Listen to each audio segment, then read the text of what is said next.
Dear residents of Narsaraopet, God is loving you all.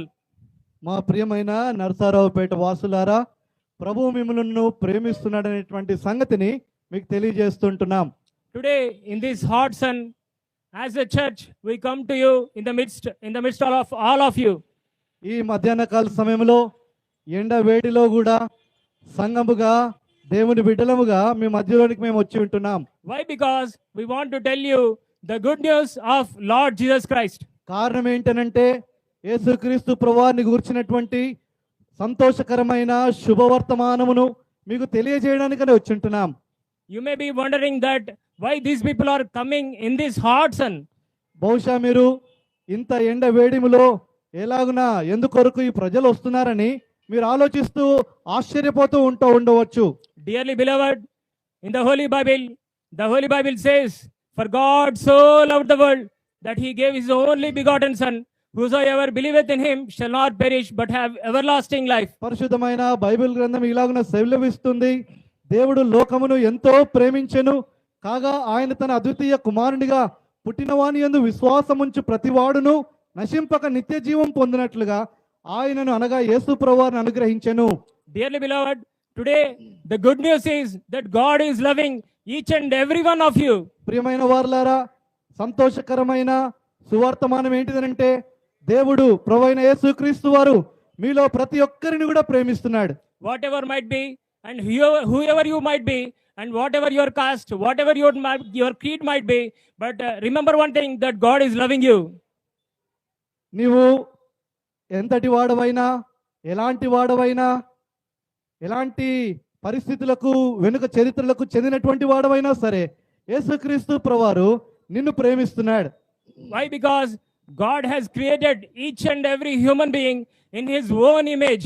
కారణం ఏంటిదనంటే దేవుడు ప్రతి మానవుని కూడా తన సొంత రూపంలో సొంత పోలికలో నిర్మించుకున్నాడు. But God has created in his own image, but the human being has disobedient the God's commandment. దేవుడు మానవుని తన సొంత రూపంలో తన పోలికలో సృష్టించుకుంటే మానవుడు దేవుని యొక్క ఆజ్ఞను ఉల్లంఘించినాడు, అతిక్రమించినాడు. Because of that reason, the human being has fallen into the sin. ఆ అవిధేయత కారణం చేత, ఆజ్ఞను అతిక్రమించిన కారణం చేత మానవుడు పాపంలో పడిపోయినాడు. To restore the man who has fallen in the sin, Christ Jesus came into this world to save these sinners. పాపంలో పడి ఉన్నటువంటి మానవుని ఈ పాపము నుండి రక్షించుట కొరకై యేసుక్రీస్తు ప్రభువారు ఈ భూమి మీదకి ఆయన వచ్చినాడు. Dearly beloved, in whatever might be the situation you are, irrespective of your situation and irrespective of your whatever might be the situation, irrespective of your financial crisis, God is loving you.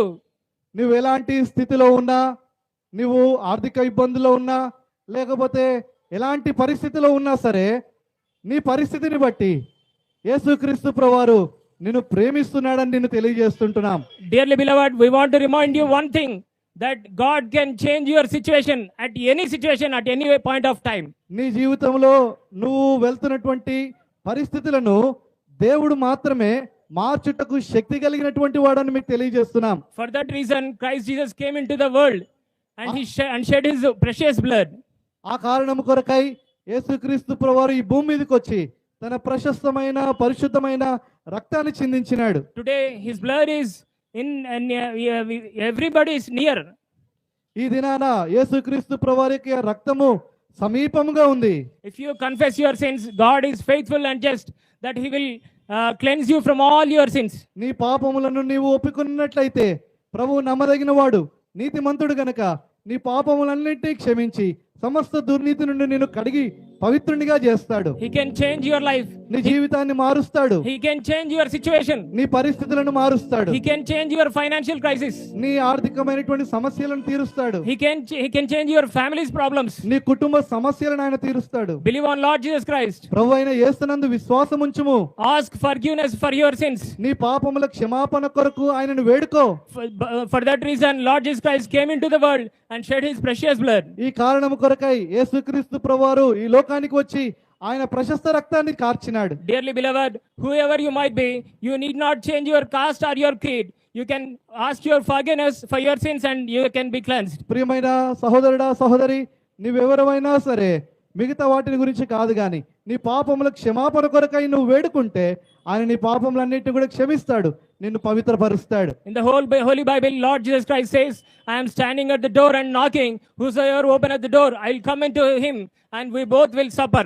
పరిశుద్ధమైన Bible గ్రంథంలో యేసుక్రీస్తు ప్రభువారు ఇలాగనే సెలవిస్తున్నాడు, ఇదిగో నేను తలుపు నొద్ద నిలుచుండి తట్టుచున్నాను, ఎవడైనా తలుపు తీస్తే నేను వాని లోపలికి ప్రవేశించి వానితో కూడా కలిసి భోజనం చేస్తానంటున్నాడు. Dearly beloved, whatever sin you are in might be, the Lord can change your situation at any present of time. నీవు ఎలాంటి పాపములో ఉన్నా సరే ప్రభువును క్షమించమని వేడిన వెంటనే ఆ క్షణములోనే ప్రభువు నీ పాపములను క్షమిస్తాడు, నీ పరిస్థితిని మార్చివేస్తాడు. God can change you immediately and make you his child.